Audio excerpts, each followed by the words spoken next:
Hey, what's going on, everybody? This is Jarrell Mason, aka Jay Mason. Welcome to another episode of Beyond the Album Cover, where we get inside the entertainment industry with those in the know and give them their flowers while they're here to be celebrated. With me right now, I have your favorite DJ. If you know 252 336, you know this man's voice, you know his name, you know his mixtapes, and he's the one that's responsible for making sure that your signal sounds clean on your radio stations. Ladies and gentlemen, let's give a big round of applause. Welcome back to Beyond the Album Cover, the one, the only, and I got to do this right. DJ Earn. Yeah, Welcome back, bro. How are yeah, man, you? you got it. You got it right. You got it right. DJ, earn, as they say. You know what I mean? Yeah, Yeah. you got to put that echo in there. This interview is brought to you by Jack Spittle Faddle Op. So, folks, Ern is my good friend, former co-worker, so you're gonna hear a lot of jokes, a lot of laughter. So it's We try to keep the inside jokes to a minimum, but at least we'll try to explain the inside jokes that they happen. You know, yeah, they yeah, probably will. yeah. Cool points. I'm still here, baby. But Oh yeah. first off, man, what's been going on with you lately since I last had you on the podcast? A lot has changed. Oh man, when was it? It was what 2 years ago, Yeah, it was I about think. about 2 years ago. So Okay, well, about the biggest thing that happened in between then and now was I transitioned off of being on the air at 102 Jams every. I think I was doing it every almost every day, and now I'm IT engineering for Odyssey Greensboro, which means I take care of the IT engineering side for all four radio stations there in the building, which consists of 102 Jams, 93.1 The Wolf, 97.1 QMG, and 98.7 Simon. and where did your love of figuring out the engineering side of radio come from? Were you just getting radios, taking it apart, and just trying to do your own thing? Because not everybody can do that. I had an interest in it. My dad had an interest in it when he was younger, and it kind of, I guess, the influence rubbed off on me because he was doing radio or television. He was doing radio when I was born. He was doing on air at my hometown radio station, WRCS and WQDK, and Ahoskie, North Carolina, and then probably around 88 or 89, we moved to Raleigh, and he was master control operator for at that time WYED TV. And then they transitioned to WNCN TV, which was then back then they were NBC, and saw the old iteration of WB and all that stuff. And he also worked part time at a little gospel radio station there in Raleigh called WCLY, and just tinkering with electronics. He used to buy me like these little electronic kits, and from Radio Shack, little like 30-in-1 electronic kits where you put together, you basically read it and you put together different circuits. Most of the time, I always ended up building a radio or a radio station. But sometimes I would get bored and go through the whole book. Ooh, man, that was one store I never really explored like that. Radio Shack when it was at Becker Village Mall. I just never really had that Mm-hmm. interest. If you know Runner Rapids and Becker Village Mall, then you know Radio Shack right next to Style Setter. And if you know Style Setter, you know. But you said my you were living in Raleigh right around that time, right around yeah, 89 or my so. mm-hmm. My I favorite was store was Radio Shack. I Yeah, loved Radio Shack. yeah, you got questions, they got answers. Not no more though, because they're defunct. No, if you had questions, they had questions. Just generally how it was. They didn't know what they were They didn't doing. know. They No, didn't if you say, had a question, they didn't know. They yeah, definitely didn't know the answer. yeah, but the reason why I mentioned Raleigh 89, I was curious if you happen to have heard Foxy 107 pre-Urban AC flip back in 90, because I think the reason why they flipped to Urban AC was because K97 was coming in hot with their stick and they had a bigger signal, because Foxy 107 was hampered by a lack of signal coverage because of the stations in the triad coming in and then the stations in around the triangle area, which kind of didn't really expand their listener coverage until they were able to get WFXC out of, I believe it was Rocky Mountain, because it was Katy Country at the time, and then it later Mm-hmm. ended up getting the signal, and that led to the Foxy 107, 104 simulcast. Well, no, I don't. I don't remember that time before then. I was kind of into radio then. A lot of it I didn't know. when, because you got to think, I started kindergarten in 1990, 89. I started kindergarten in 89. So, I was a kid, I'm just into what, so I didn't really care about the radio station back then, but I did a little bit, but not much. A lot of my information about Raleigh radio came later as I started doing research. And a lot of my research was always about the technicals, a little bit about what formats they ran, but mostly it was about the technicals. And FXC was always hampered. It was a Durham station. It's always been a Durham station, even from its inception. And they were paired with 1490. They were the FM side of 1490, which used to be a big urban station in the Raleigh Durham area. And then eventually, as FM radio transitioned, everybody moved over to FM. And then there was, I believe it was WFRC was the competitor on 1410 AM in Durham, which I believe is featured in the poster. Oh my gosh, I can't think of the name of that poster, but it's everywhere.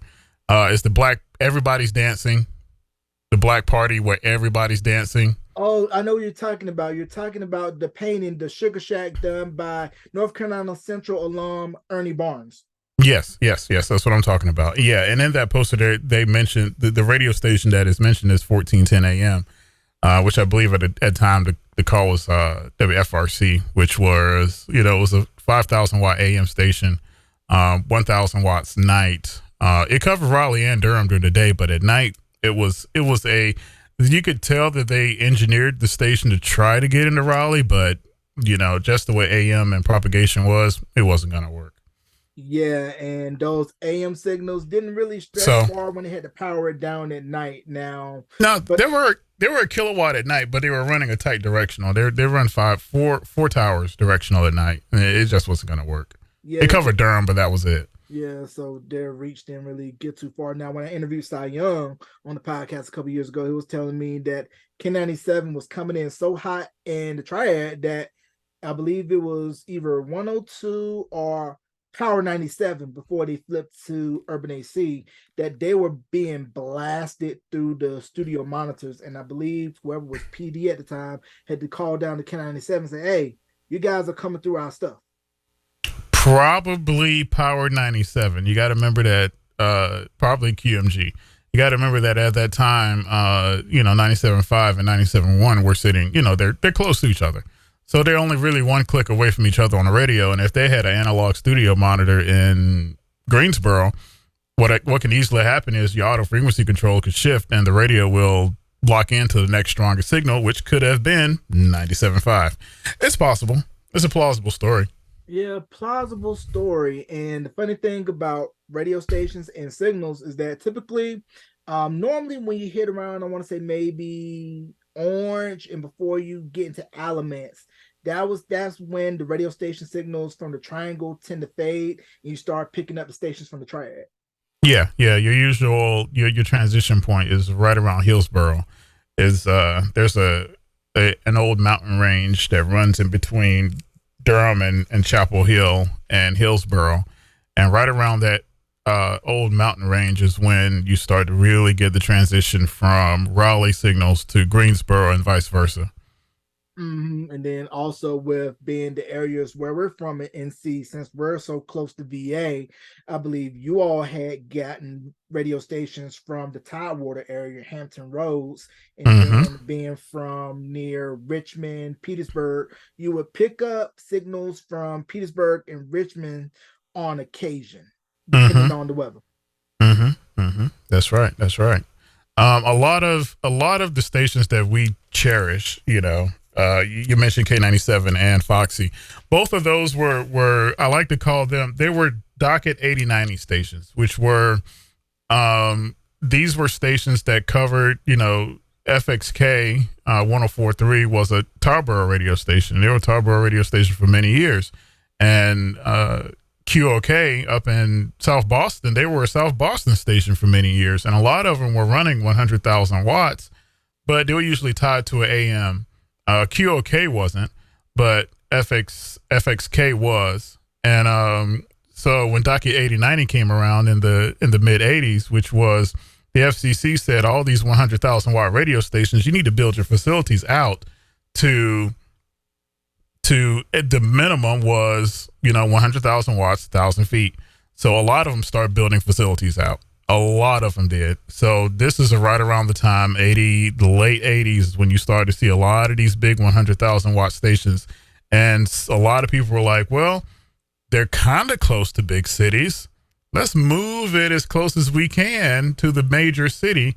So in the case of FXC, well, not FXC, FXK, they built a 1,000-foot tower in Middlesex, which allows them to still cover Tarboro and puts a city grade into Raleigh.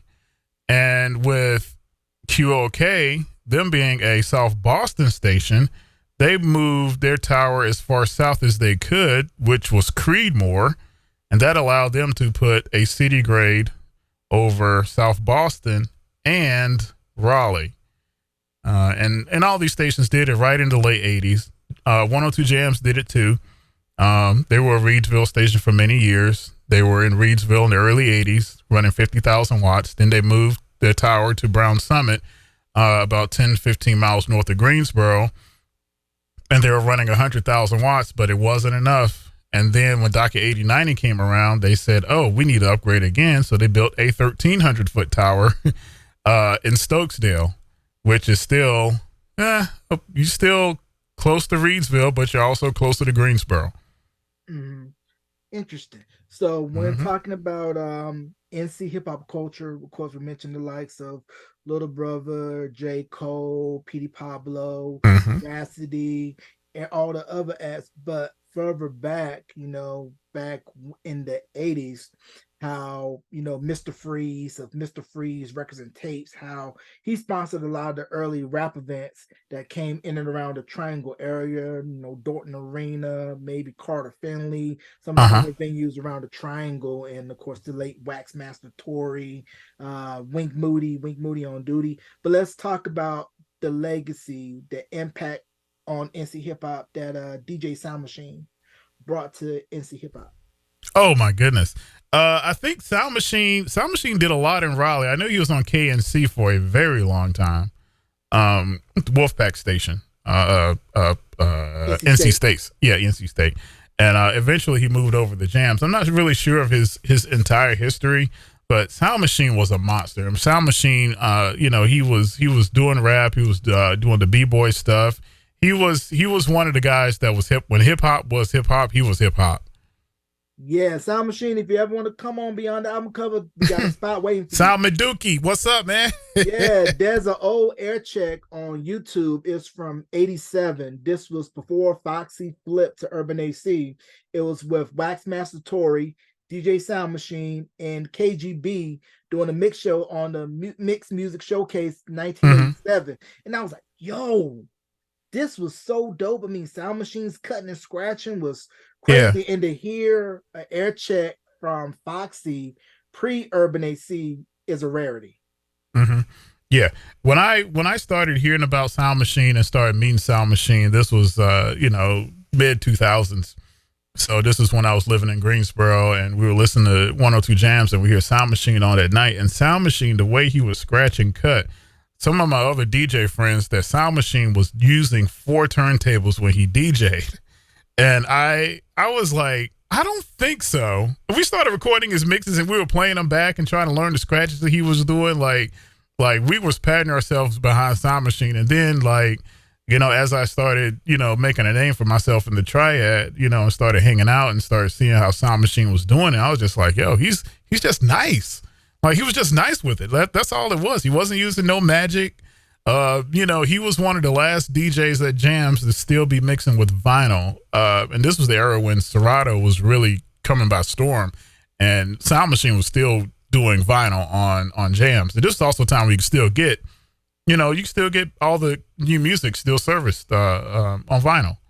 Yeah, Digiwax and all the other providers were still sending promo 12 inches. And this was back when you still had your milk crates of records. You probably had it organized by either BPM, genre, alphabetical, or whatever organizational system that the DJ had. And you really had to know your stuff. And that's the school of DJing you came up in, where you had to come up the old fashioned.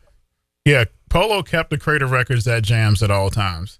And the only DJ that knew how to play out of that crate was Polo, because every single record sounded like you were frying bacon, and all of them had a skip. And for some reason, Polo knew how to get around them skips, but no other DJ could.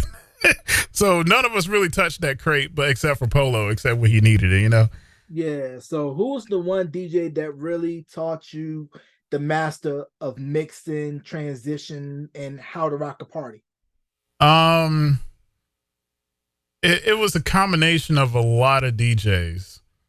The first DJ that really showed me how to do nightclubs was DJ Sal, who lived in Gates County, and Sal lived around the corner from me. And what I mean around the corner, I could walk to his house in under 5 minutes. I could probably run in maybe a minute. Like, that's how close his house was to me. And if you know anything about Gates County or anything about Eastern North Carolina, there was no such thing as walking to somebody's house. You had to beg your parents to drive you to somebody's house, but I could walk to his house. And he was the one, that was the one that I earned my DJ stripes. I was carrying the records in for him because I wanted to learn. I was carrying the records in. I was watching him DJ all night, and I would stay there at the end of the night, and I would help him load up, and we would, get back in the car and drive back home. He had a Chevy Cavalier, and we would load that thing with records, go to the party and come back. So he was the one that kind of solidified club for me. When it came to radio, it was a combination of J Flex and Deluxe. Those were the two that really, when I started doing radio and really started, especially Flex really taught me the ropes and how to do radio right. Because by that time I was a club DJ and I didn't really know nothing about radio, But Flex was the OG in the building, and he really taught me how to make myself still sound like Earn, but within the constraints of radio, which is difficult for a lot of DJs. Yeah. And what would you say was the biggest transition for you, going from nightclub DJ, where you got your high energy, you're playing the records that's going to get a bit pop, as opposed to radio when you're condensed by, you got to have a mix that's X amount of minutes long, you got breaks, stop sets, and then of course everything has to be radio edited? When I got on jams, even when I got Serato and when I started DJing, I got to a point where I said, I need to start cleaning, just have my music clean. So when I was doing my music, even back in, this is like 06, I was grabbing clean music just because I thought, I'm not doing radio, but I don't know if I need it. I might need it one day. I might not. But just to be safe, I'll download it. So I started in 06, and by the time I got on jams in probably September of 08 was my first time. I had been collecting music, and I had been getting a backlog for 2 years. So I was kind of already set. That part was already set in place. The thing about doing the radio is knowing the hit records and knowing what songs to be played where, and knowing protections and how to move within your, maybe because with radio you kind of limited in what you can play. But this is also this can go into a whole deep rabbit hole about programming. And there's usually two forms of programming when it comes to radio mix shows. We have one side where the DJ is basically a free-for-all, where you will hear any and every record on earth, and usually time it is not good. And then you hear the other side, where the program director has restricted the DJ so much that the only music that you hear is what they play in regular rotation. Luckily at jams with Brian Douglas, he allowed us to be expressive within the constraints. And just as long as you were getting the records in and made it sound like, the thing that he always said is make it sound like the radio. You make it sound like the radio, you can get away with it. and that's what we did. Yeah, so almost kind of sound like you all had the freedom to play with the records, kind of like how Mr. Magic, Marley Marl with the Rap Attack and Total Mm-hmm. Control, Marley Marl, and then what Red Alert and Chuck Chill Out was doing on 98.7 Kiss, and what was going on out west, 1580 K Day with Dr. Mm-hmm. Dre and the K Day Mix Masters, but Mm-hmm. within the confinements of being within traditional radio, because if you and I know, being students of radio back in those days, it was where rap was segregated from daytime rotation. They put Yeah. it on only on weekends and after hours to where it wouldn't affect the Mm-hmm. ratings. Yeah. Yeah, and that was one of the big issues with a lot of urban ACs at that time, was they were afraid of rap music because they were afraid they were going to alienate their older audience. Whereas the kids wanted the hip hop and they wanted to rap, and they couldn't get it on the radio. And a lot of times when when a lot of these stations were playing rap music, it was stuff that the kids already knew. They were very familiar with it because they were hearing it in the streets and in the records and in the clubs, with their friends. So the radio was always kind of taking a back seat. And then you had the pioneers of of urbans that said, hey, wait a minute, let's go for the kids, and let's not do this whole, well, we ain't gonna play rap music, or this state, or no rap whatsoever. You've heard those promos. We never play rap. No rap. Da da da da da. Because that was their marketing point. We're not. Basically saying we're not for the kids. But as you as well as I know, the kids, especially that 14 to 18 demo, is crucial if you want listeners. Mm-hmm. Yeah, which baffled me when I saw the DVD for Power 1490. It was the AM station out in Tucson that R-Dub worked at, and how they had the opportunity to take that AM, put it on the clean FM signal, but the company decided, nah, we're going to go into a rock direction. But I'm like, if you would have put that station on a FM stick, you're in a college town too, the ratings would have been crazy. Well, one of the reasons why 1490 worked was that they had no competition. It was on an AM signal, but they had no competition. So they had no competition. It sort of worked. Same thing, this is same thing happened with K-Day. K-Day worked great because there was no other station playing hip hop in LA. Yeah, when you're the only game in town, you pretty much can do what you want, but once somebody else comes knocking, that's when you got to sort of do something different. Yeah, the death knell for AM was FM. Let's be real. I mean, it always is. So if people can get a better product with better fidelity, static free, they're gonna choose FM over AM every time. Yeah. I don't know if you know this, Ern, but Gilbert Bays from Channel 5 and WTVD, did you know that he used to be in radio? No. I did not know that. There was a video, I guess, on his Facebook of him doing a mix of Stay by the Controllers, and it was to where he had posted, I guess he did radio down in Fayetteville, and this was pre-Foxy 99. And wow. It was the same situation like with Foxy 107, K97, that when Foxy 99 came in with their big stick, pun intended, that they ended up wiping that other station that he was working on out the water. No matter how good your presentation is, the bigger sounding station with the biggest signal always wins. And the thing is, kids were gravitating to FM because, one, they were more freeform. A lot of times the AM stations were, oh, that's my dad's station, I ain't listening to that, But the FM stations were more freeform. They were, they were lively. They had the young jocks on because they didn't have to pay them. The owners didn't have to pay them much money. And then all of a sudden they were like, oh, we can actually make money and really go with FM. And we're going to, kind of do away with these little AM stations. Now there's the Air Check that I think you probably would dig once you find it. It's of an AM station out of, I want to say, Baltimore or somewhere in Maryland. DJ Jeffrey C. I think it was 1280 AM WEBB.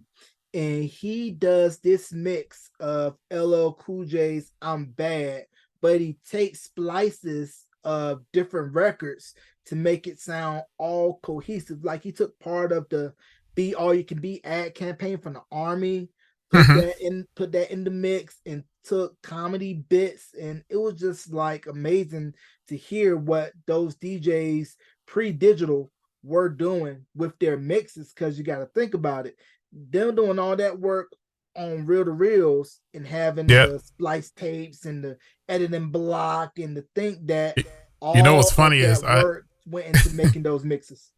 I have a splicing block, believe it or not. So go ahead and show us. Go ahead and show us this old relic. Hold on, let me find it right quick.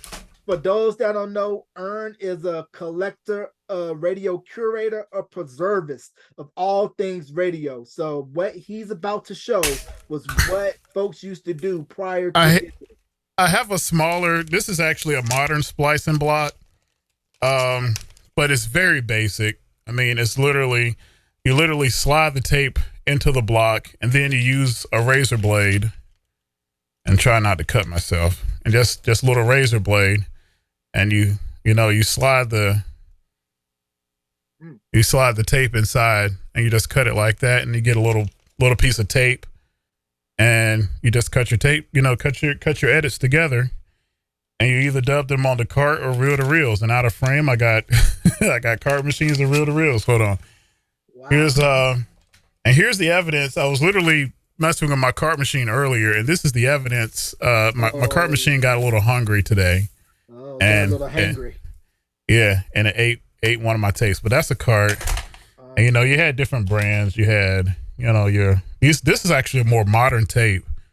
This one was probably made around 2005. This is a later generation tape. What? This is probably the latest generation cart you can ever find. Hold on, you said that was made in 05?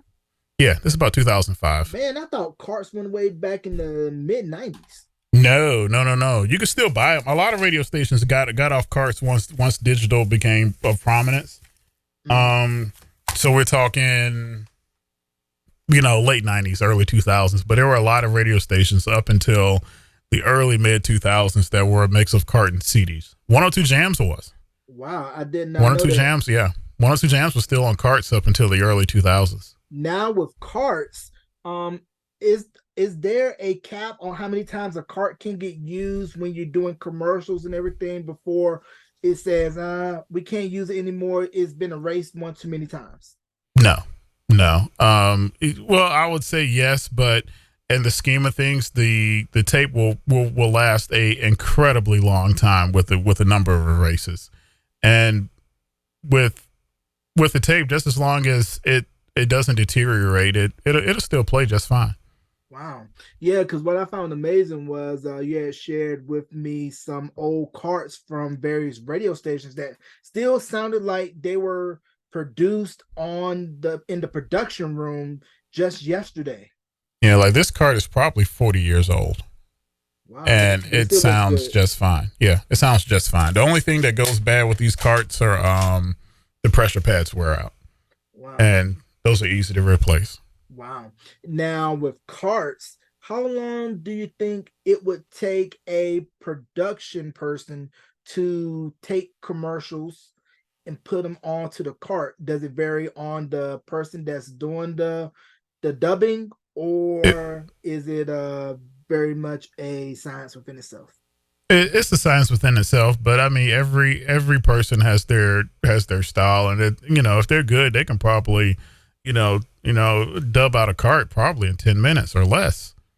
Wow. They're not difficult to dub. If you're doing a 1 minute spot, and you're putting it on a 70-second cart, then all you got to do is hit play on your reel to reel, or even in some more modern stations, your CD player, and dub it to the cart in real time. Wow. Or open up the microphone, talk for 60 seconds, and the cart is recorded. So with carts, with stop sets, did most radio stations put all their stop sets on one cart, or did they have multiple carts for their stop sets? No, they put them on multiple carts. So what a lot of radio stations did is they had what they called a triple decker cart machine. And a triple decker, if you look in the clip of, I believe it's K Day with Russ Parr, you will see that they're using a triple decker. He's got multiple triple decker cart machines.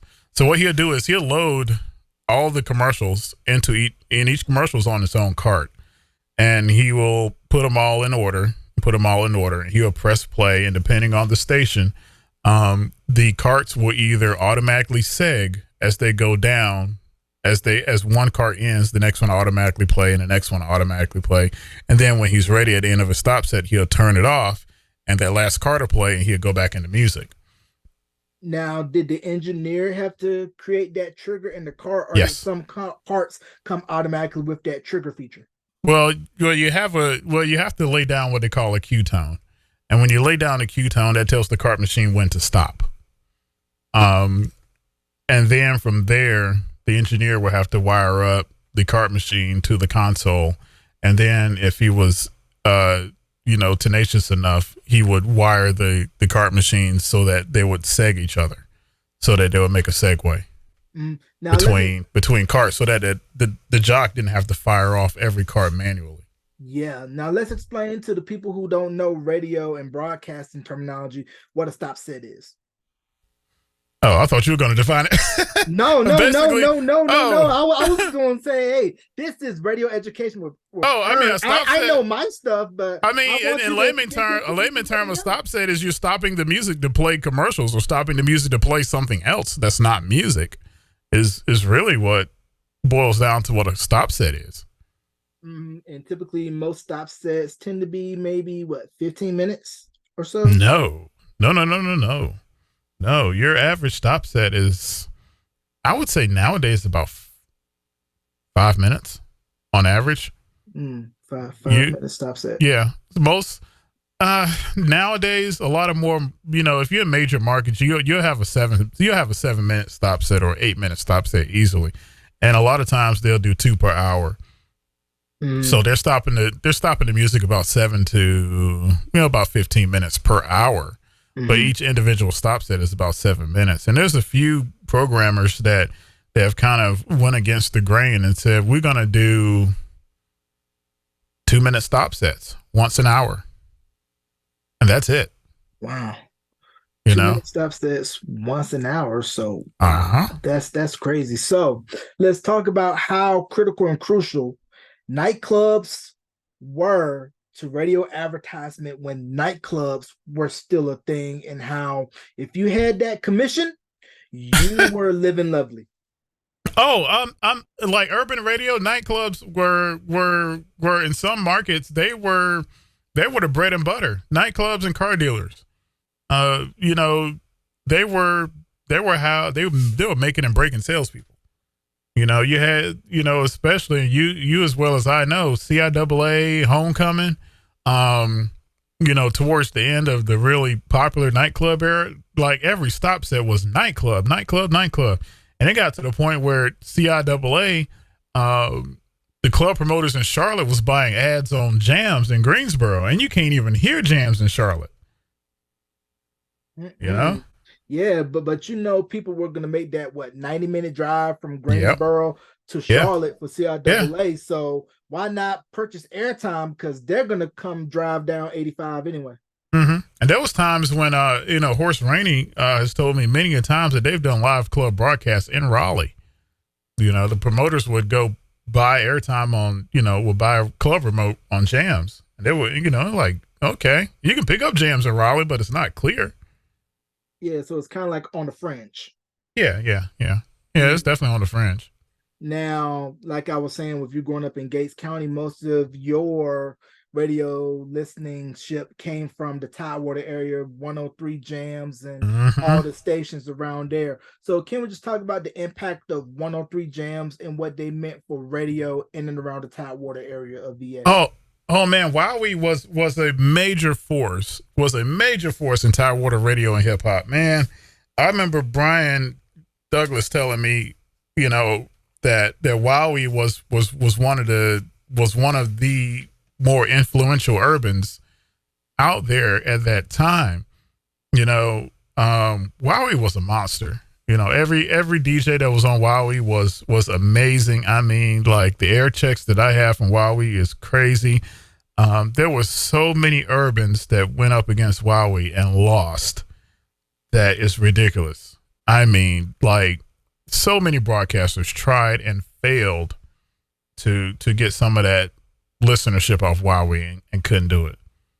Yeah, that just shows you how 103 is a staple, a stronghold within the Tidewater area as far as hip hop and R&B goes. And of course, they got the early crack at everything that came out of that area. Timbaland, Missy, all of them, with them being homegrown from the Tidewater area. Yeah. Fun fact: Steve Hedgewood tried and failed with Hot 102.1, WWHV. Well, at that time it was WWHV, and he tried to go against 103 or Wowie and failed.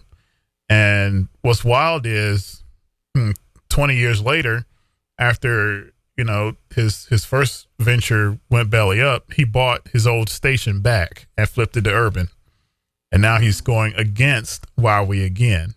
Wow. Yeah. Yeah, it almost kind of feels like that one time. You probably know what station I'm talking about. I can't remember the station frequency or the calls, but it was short-lived. I think it was at the time, Clear Channel station was trying to go up against 102. It had like a urban presentation. It was rhythmic. It didn't last. Hey, you talking about in Greensboro? Yeah, it didn't last. Yeah, that was 94.5 The Beat. Yeah, 94.5 The Beat. They started as a straight up and down urban, and then they went rhythmic top 40 before they filled up formats and went Hispanic. They didn't have a chance, to be honest. They didn't have a chance. Brian is a fierce competitor, and when he found out that they were going against Jams, of course he opened the floodgates on them. So they didn't really have a chance. So, but a lot of times the goal of a competitor is usually to pull the ratings down so that it can bring another station in their cluster up. So that's usually the goal of a competitor. So it's kind of acting like a booster for another station in the cluster. Yeah. So a lot of times nowadays, this ain't the radio of old where everybody was competing against each other. Modern day radio, a lot of times if there's a format flip and it's against a long established station, it's usually to pull enough listeners away to bring another station up in their cluster. While we Clear Channel Norfolk is notorious for that. I mean, iHeart Norfolk is notorious for that. They do it a lot. Everything in that cluster is to protect Wowie. Everything is to protect Wowie. Because they pretty much know that that's the bread and butter. That's the heritage station. Nobody's going to come in, take that audience. They got their seat at the table, Planet Earth. Yep. When this was also back in the competitive era when Steve Hedgewood came into town with Hot 102.1. Clear Channel at that time, they immediately flipped 92.1, which was running urban. They were simulcasting their urban AC in the building, so it became 92.1 The Beat. We're blazing hip hop, and they were programmed really aggressively hip hop. I mean, no R&B, very little R&B. They were playing all the hip hop records. And Hot 102.1 they were a more aggressive version of Wowie. So they were playing R&B records, but they were a little bit more aggressive on the hip hop. So when 92.1 The Beat came on, they were really hip hop. Like they were playing, like you would hear your KRS-Ones and your Rakims and they played all the Southern hip hop. They were playing, and this was the Diplomats era. They were playing all the Diplomats music, all that really street New York music. They were playing Project Pat. They were playing all this street music from Memphis and Atlanta. It was the only place you could hear like Killer Mike and Lil Jon, and all these records were playing on 92.1 The Beat. But Wowie kind of wasn't playing. They were playing it, but they were only playing at night. And Hot 102.1, they were playing it all day long as well. So when Steve Hedgewood's company went bankrupt, and he sold Hot 102.1 to Red Zebra Broadcasting, the guy that owns the Redskins. The day after they flipped formats, no, it wasn't the day. I think it was like a Tuesday or Wednesday when Hot 102.1 flipped formats and went sports from hip hop. They failed. 92.1 The Beat lasted 3 more days, and then they flipped it to adult contemporary. It was like 92.1 or something like that. Mm-hmm. I mean, it was some terrible format. They lost, like, I think 92.1 was holding around a 3.5 share in the market. And I think their first book after being AC was like a 0.2. Mm-hmm. They got rid of all their listening audience, but the goal was to protect Wowie. And that's what it did. So as soon as the threat was gone, they got rid of the radio station. Wow. Now, you mentioned Brian Douglas. Brian Douglas, legend in the world of radio, came from WAP, the Big 8 down in Jacksonville. I was curious if he ever told you the story of why 97.1 flipped from urban to urban AC. Yeah, they were owned by the same company. That was Max Media, right, at the time? Yeah, that's the simple reason there. They, let's see, they were owned by the Pogue family. 97.1 was owned by the Pogue family, and when they sold to Max Media, you had 102 Jams and QMG under the same umbrella. So to help kind of fix things, they leaned QMG more urban AC, and Jams stayed on doing what they were always doing. Yeah, because I kind of thought that 97.1 would still be the urban, because it's always been an urban station, correct? Mm-hmm. Were they any other format before urban, or were they always heritage urban? QMG you could call them a heritage urban. QMG, when it came on the air, was classical music. And then later on, as they kind of evolved, it became classical music during the day and urban. Well, at that time, urban at night. We were talking about the 70s here. So it would have been urban at night. I was going to mention that it almost kind of sounded like what Nickelodeon did, where it was Nickelodeon from this time to about 8, and then after 8 they would switch to Nick at Night, or like what Cartoon Network would do with Cartoon Network and then Adult Swim. But the big station in the building was Big Wheel. AM 50 in the building. They were hot top 40 at that time. So yeah, QMG was there, but the priority in the building was Big Wheel up until the 80s. And then it flipped. You said top 40. They were top 40. Top 40. So were they kind of almost sort of similar to what hot hits were in some markets, where it would be super tight, play maybe top 5, top 10 records every hour, no recurrence? Yeah, pretty much. For those of you that don't know what recurrents are oldies, songs that have charted but are no longer on the charts, because some stations when they use the hot hits formula, their whole mindset was when you tune in, you're gonna hear a hit no matter what time you turn in, because if you hear a stiff or a bomb, that's gonna tune everybody out, and that's gonna drop your TSL in your queue. Oh yeah, that's right. Yeah, drop your TSL in your queue. Now, as far as hip hop spots in and around Northeastern North Carolina, did most people end up going to the Tidewater area to go do their night clubbing, since Gates County, out in that area, there wasn't really no nightclubs per se? There was nightclubs in the 252. They were all hole in the walls though. There were hole in the wall clubs and liquor houses. So if you wanted to, go to the club that your uncle went to, then of course you would go over to the liquor house. But if you really wanted to party, of course you would go to the 757 or Greenville. Now, for those that don't know what the liquor house is, the liquor house is the nightclub where you would hear Southern soul. It's an acquired taste. Yeah, well, and that, you got to think in the 80s and 90s, it wasn't Southern soul. It was just, a lot of it was just, we're talking early 70s or soul music. You know, we're talking your Otis Reddings and your early Aretha Franklins and your Little Richards and your Clarence Carters and you know, what's some other ones? Johnny Taylor and other artists like that. Mm-hmm. You won't really hear Motown. Motown really wasn't popular in the liquor houses.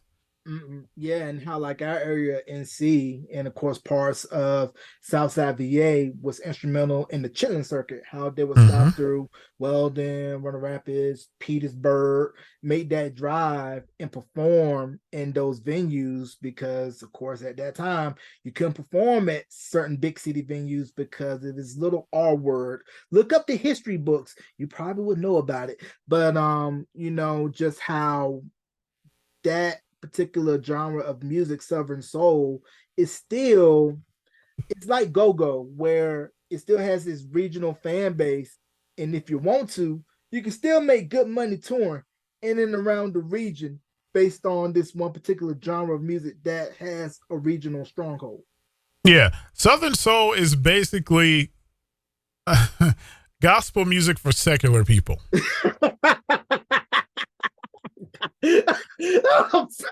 Gospel music. Southern soul has its roots in gospel music. You can't tell me it don't. Yeah, you can't tell me it don't. You ain't lying. Gospel music for secular people. Talk about stroking. Yeah. What's wild is you'll see it so many times. They come out of church and it's on, take me to my side piece. Stuff like that. Yeah, got my liquor and got my whiskey. Yeah, go to that hole in the wall. Yeah, 7:00 in the morning, and she's still in there. I'm still telling you, Ern, you need to get with Pokey Bear and do a side piece with it, man. Nah, I'm good. I'm good. Yeah, man. But another thing I wanted to talk to you about, hip hop this year is officially 50 years old, and we've been seeing a lot of festivities going on celebrating the 50th of hip hop. Please keep that same energy up after this year, by the way. And what's your take on seeing the genre that started out as a back to school party in a basement at 1520 Sedgwick Avenue to where it's the most popular genre of music in the world, and how at 50, everybody is wanting to get in bed with hip hop, corporate or not? It's interesting to see where it evolved. It is very, very interesting to see where it's evolved. Hip hop is very commercialized now, so it still has its origins and its roots depending on who you listen to. A lot of people think that Sexy Red and Cardi B and Megan Thee Stallion is the voice of hip hop, but it's not. Like, we've always had artists like that. Even back in the beginning of time, there were artists like that. So to say that, all hip hop is trash now, no, there's definitely some good hip hop left. You can just look, we can always, the easy example is J. Cole. That's the very easy example right there. Like, there's still good hip hop. And after seeing Dreamville Festival this year, good hip hop still exists and people will still come out for Dreamville Fest. There was, I think they said the attendance was somewhere around 100,000 people. And that was at Dorothea Dix, wasn't it? Yeah. Yeah, and I believe Usher made an appearance at the Dreamville Festival, and it was just announced as of the recording of this podcast that he's going to be the Super Bowl halftime show performer. Oh, nice. Yeah. Usher was there. He performed, I think was not Good Love. It was whatever single. He had performed a single brand new there, and it became a hit. But yeah, I was there for Usher that night. Yeah, Usher puts on a show. Everybody there put on a show. The what's interesting is it was a hip hop show, and we talk about different artists and what they contributed. Waka Flocka's set will go down in history. I will just say that. Waka Flocka, that man put on a show, believe it or not. So you had flashbacks to the Rib Shack and all the ratchet nightclubs and around the 336, especially when Hard in the Paint. Yeah. I mean, it was wild. Like that man has energy. And what's wild is Waka's a rapper. A lot of people don't realize that. Waka is a rapper. That guy is incredibly it or not, he dumps down his music, but he dumbed down his music to make it relevant for his audience. He knew his audience and he knew what they wanted, and he brought them that. Yeah, which is wild. And looking at the BET Awards and how when they did their tribute set to hip hop based on the various regions and times in hip hop, how I'm appreciating the fact now that even though I hated it at the time, the snap era is starting to get its love, even though I hated Laffy Taffy. First time I heard it probably was at Alexander Devereaux's or Rip Shack or Hood Locker or somewhere. That now when you throw that on, people start leaning, rocking, and snapping. Sometimes we don't realize we're living the best times of our life when we're living the best times of our life. And I think about the snap music era and how much we try to hate it, but my God, you put that song on now, the whole party's going up. Especially folks my age. I always say, back in the day, Young Jeezy and Gucci Mane, yeah, that was the shoot 'em up, drug dealer music. But now that's the 401k music. Yeah. That's your drive your kids to work. That's the I'm going to work music now. Yeah. Yeah, I mean, when I heard Snowfall, I shed a tear because it brought me back to Gangsta Grizzlies. Yeah. That's I have stable income music now. You throw on some classic Gucci, man. You're like, oh my goodness, I got a stable income now. Yeah, I mean, even Soulja Boy and now Swag Surfing. I mean, you throw on Swag Surfing, everybody starts swagging and surfing and being clean like dish detergent. Yes, they do. Yes, they definitely. That was an era. Woo, that was an era. What a time to be alive. Yeah. Yeah, and, Swag Surfing was one of those songs that's never gonna get old. It's a staple. It's never gonna get old. Nah, because for the couple times that I did go out in the trad, man, it was a time. I'm telling you, long white tees, button-up shirts. Yes, the business casual era. Yeah, a couple. We were talking about that. Me and some folks talking about that yesterday. Like, we can't believe we went in the club with business casual attire. Yeah, because I remember there's one picture of Chris Lee, formerly known as Show Smooth. Now you can see him on WRAL doing his thing with sports. I some other folks, we were at, I want to say Alexander Devereaux's, I want to say, because he was doing something for MTVU. And I had on my Sean John button-up shirt, thinking I was fresh to death, and Chris had on this little thing looking like B2K backup. I don't know, but it was just a time. And can we talk about how the nightclub life has changed since then, and how maybe social media has probably played a part into that, as to where I guess the younger generation now, their version of clubbing and dancing is different from when we were coming up. Okay, so when I came up in the clubs, there was no such thing as social media. Yeah, MySpace and Facebook existed, but it wasn't like it is now, where you can find out what people are doing in real time. You had your cell phone on you. People had their cell phone, but they won't know. You won't log in on to Facebook or Instagram like, hey, let me snap a picture of the party popping. You usually found out the day after, when people started, when the picture man uploaded a couple of pictures to his Facebook or his MySpace. Because there was no such thing as mobile web. If you had a text message, you were doing great. If you could get pictures, you were doing even better. And this was 2006, So a lot of times, there used to be, you could promote a party and folks would show up just because you promoted it. They weren't sitting on social media waiting for it. Oh, yeah, the club popping, let's go. You went and you didn't know if it was popping until you got there. Yeah. Yeah, and a lot of times you're like, well, I'm here. I'm going to just go ahead, drink a little bit, hopefully it'll do good. If not, I'm going to just go to the next spot. Yeah, because there were chances that you end up at a dull party at, let's say, Atlantis Cafe. And if the party was first of all, Atlantis was never dull.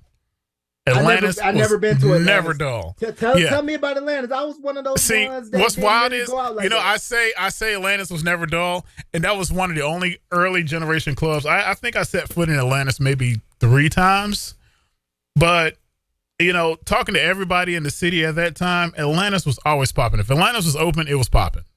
Yeah, so you had Atlantis, Alexander Devros, Mm-hmm. Lotus, Jebs, Red. Lotus Jabs were later on in the era. This wasn't Atlantis era. Okay. N Club. In Club was around during Atlantis, but at that time they weren't really catering to our people. In Yeah, Club didn't really start catering towards us towards their end. yeah, I know what you did there, and I know Rumble Latina was another spot that was Oh my popular God, among college night on Thursday Rumba nights. Rumba Latina was, you didn't know if you were gonna fall through the floor. Because that floor, like every time everybody got up, that floor was so shaky. Felt like that building was gonna collapse at any moment. Sounds like it was condemned from the beginning. Nobody decided, let's shut this building down. Yeah, nah. Yeah, I ain't gonna do that. If a couple of we can college do kids die, it is what it is. that. If they die, they die. Yeah. Yeah, but also too around this era, college parties were popping too. I mean, at UNCG, you had the parties going on in the Cone Ballroom, and T had that particular spots on campus. Winston Salem had that particular spots on campus, and then Pancho Villa and everything else over there. And, oh my gosh, Cheap Seats was Greensboro. And then also being in close proximity to the Triangle, you could make a short drive up 40 and go to whatever was popping in and around the Triangle. Mm-hmm. Yeah, a lot of times the college kids didn't. When I was DJing at 508, aka the Rib Shack, we had a lot of people that were coming in from Durham and a lot of the towns in between Durham and Greensboro. Your hills, your let's say your Siler City and Burlington and what's some other towns in there? Whitsett. Up north you have Reedsville, south you have folks from Asheboro coming, because it really wasn't nowhere to party in those towns, so they would come up all the time. So we used to see folks from out of town, and even what's wild is folks from Winston would come to Greensboro to party, but folks from Greensboro would not go to Winston to party. Which is odd because Greensboro Winston is about a 30 to 45-minute drive, depending on about 30. how fast you drive. But that's odd how you say one wouldn't come to the other town to go club. Mm-hmm. Is there a particular reason why? I have no idea. Well, first off, the old saying is, Winston, if you do a party in Winston, it will go one of two ways. It will be one of the greatest parties you ever DJ, or one of the absolute worst parties you will ever DJ. My boy KB, he swears up and down that the folks in Winston are crazy because you got the Texas Pete hot sauce in the air and Krispy Kreme donuts in the air. So the combination of Krispy Kreme and hot sauce makes everybody in Winston crazy. Both of those founded in Winston-Salem. Both of them founded in Winston-Salem, and both of them are still here to this day. Yeah, and they probably got a little bit of that MLK in the air, too. If you know Winston-Salem, you know MLK, then you know what I'm talking about. Oh, yeah, for sure. Mm-hmm.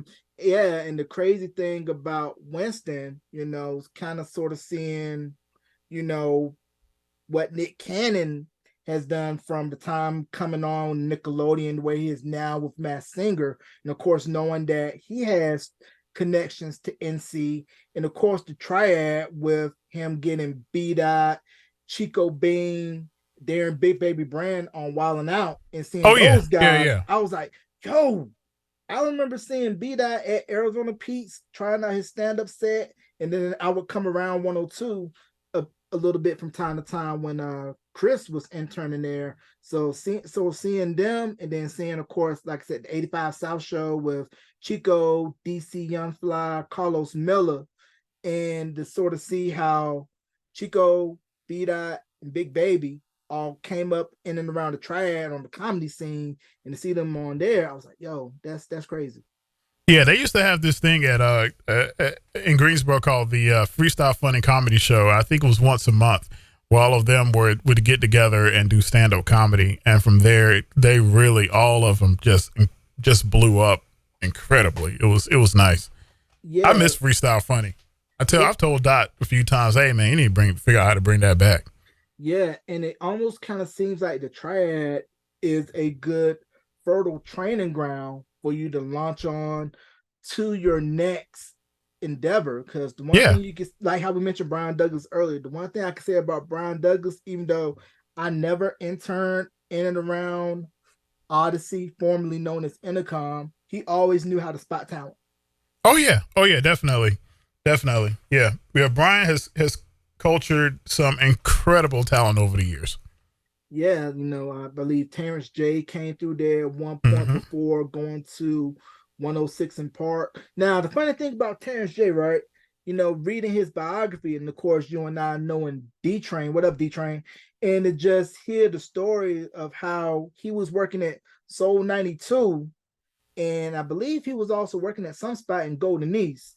And it just said like, yo, he's from Rocky Mount, which was just like 45 minutes up the road from, where the radio station is. And, we could go on with, Buster Brown, Amos Quick, Africa, Mm-hmm. Chris, Morgan McKenzie, Tasha McKee, Delight, who am I missing from 102 that Brian Douglas has put on? You can feel Oh, you got to remember Tap Money and Kyle Santillion. And also Wile Coyote too. Yep. You also got Boogie D, Uzi D,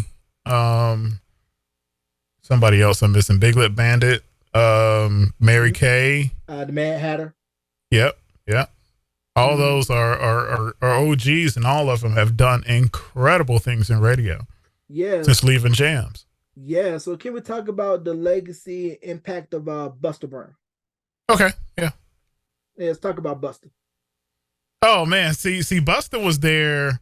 Buster was at. I didn't get the Jams until after Buster was already gone. But by that time, I was coming in, and Buster. I think Buster was on QMG. So a lot of the Buster Brown era, I didn't really know because I was kind of in the area, but I didn't really know about what Buster Brown is doing. And I hang out with Buster. I've hung out with Buster several times, and we've always, went down memory lane.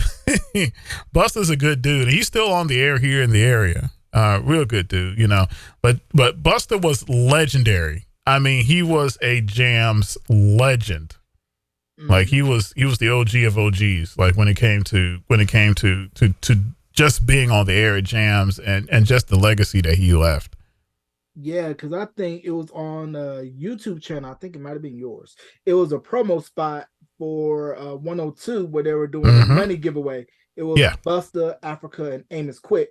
Yeah, and just to see how a lot of people who were from the Triad grew up their whole lives listening to Buster on 102, then the transition over to QMG, and now on his current endeavor, still in Triad, and how, you got generations of kids that grew up listening to this one guy, and how radio doesn't breed them like that anymore.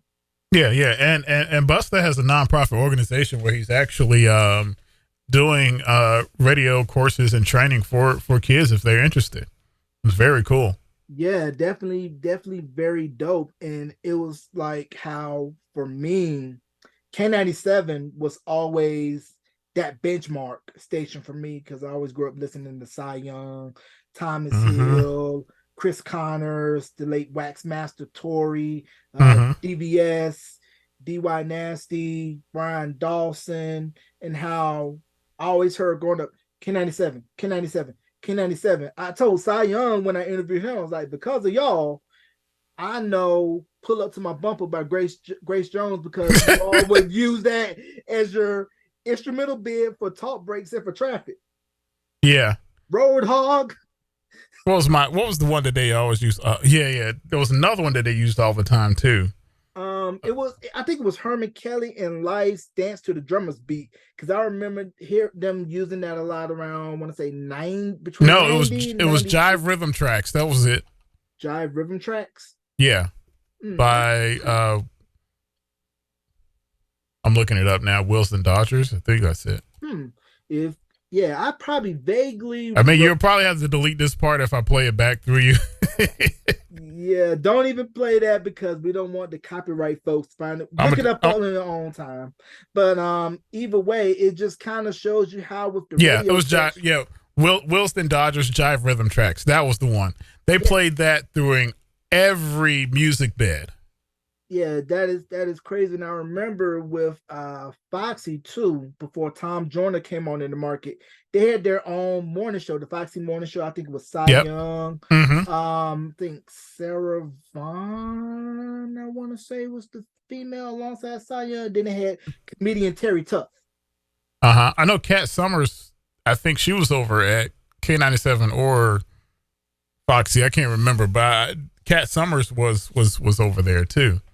Yeah, and how can we talk about how K97 was, it still is a pillar station within the triangle. Talk about their impact and their legacy in the Raleigh Durham market. Well, I mean they've like I said, they've been there forever. They were almost a heritage station. They've been that. Actually, I don't even know what they were in South Boston. I have no idea. But they're definitely a legacy station, and they have a lot of history down there with all their jocks and stuff. Originally they were a Clear Channel station, and then then Radio One purchased them. And gosh, I don't have a lot of the oral history of K97, to be honest with you. So when you say they were a Clear Channel station, that means their signal could get heard outside. No, they were owned by the company Clear Channel. Owned by Clear Channel, now iHeart. Yeah, no, yeah. So they're originally Clear Channel, the company, and when there was the AM/FM merger and J-Core, which owned like WTRG 100.7, WRDU, and G105, and all those stations, they sold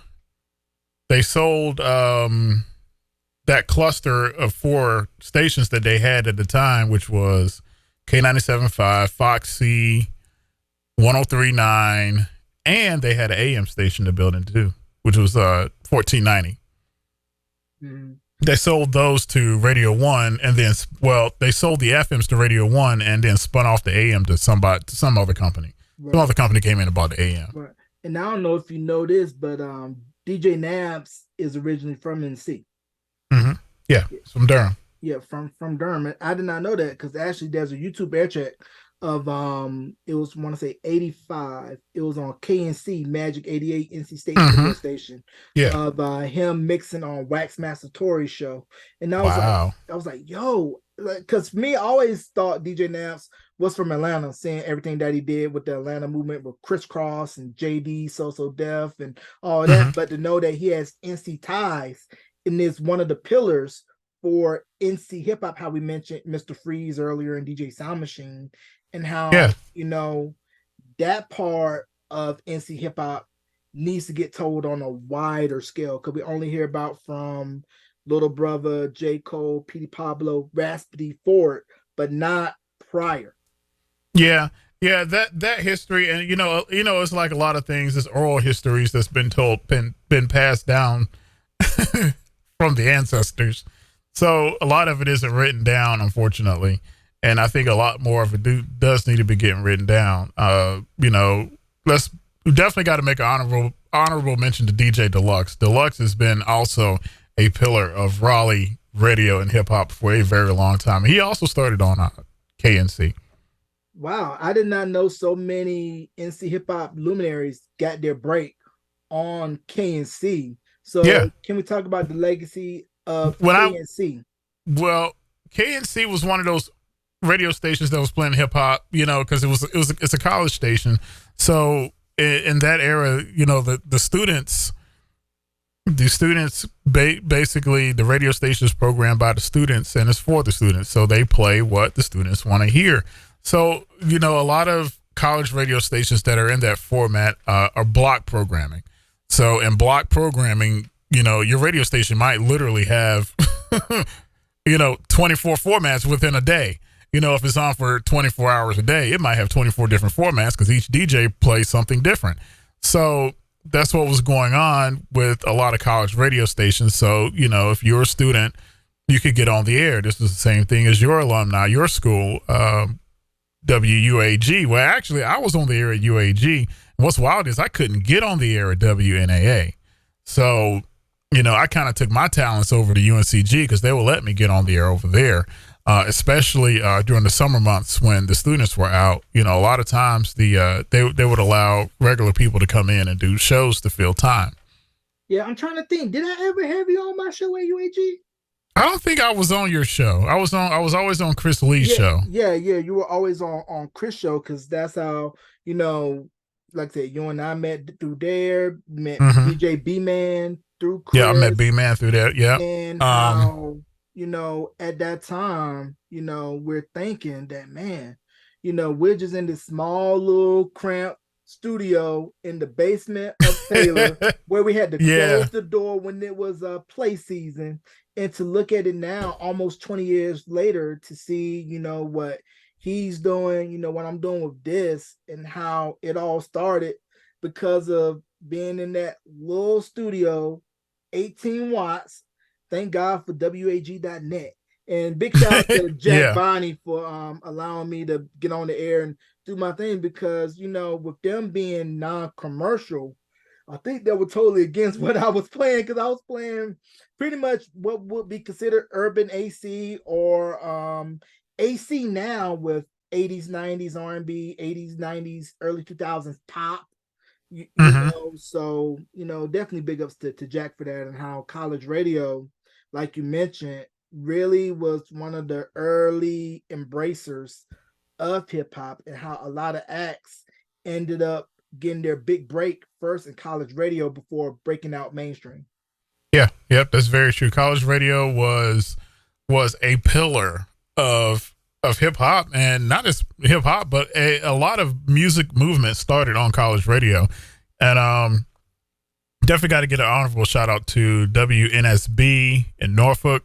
They're still college radio station. They still play hip hop and R&B. DJB does their morning show. And then you also have WHOV, which is Hampton University's radio station. They're still really influential in the community. And also WRVS. I had to get that call sign right. Because it's different. RVS and then there's RSV. RVS is We're Radio Viking Style, which is ECSU's radio station. RVS is Soul 92, which we was talking about with Terrence J and D-Train. So... Yeah. So I always get there, try to get there. I try to think we're Radio Viking Style. That's how I remember their call. Yeah. So it's almost kind of like how some people get WJM mates mixed up with WHJM out in Orlando. Yeah. WJHM. Yeah. JHM is gone. Yep. They're now, I think they're alternative now. Yeah. 102 Jams Orlando. Jams Orlando is gone. Oh, when did they flip? It was before the pandemic. I think it was maybe 2017, 2018 or so when they flipped, but they're also an Odyssey station as well. But yeah, that was a Jerry Clifton prodigy. That was a Jerry Clifton station, and so was 102 Jams. Both of them were consulted by Jerry Clifton in their early days. Wow. So kind of like with consultants, what they do is they go to these stations.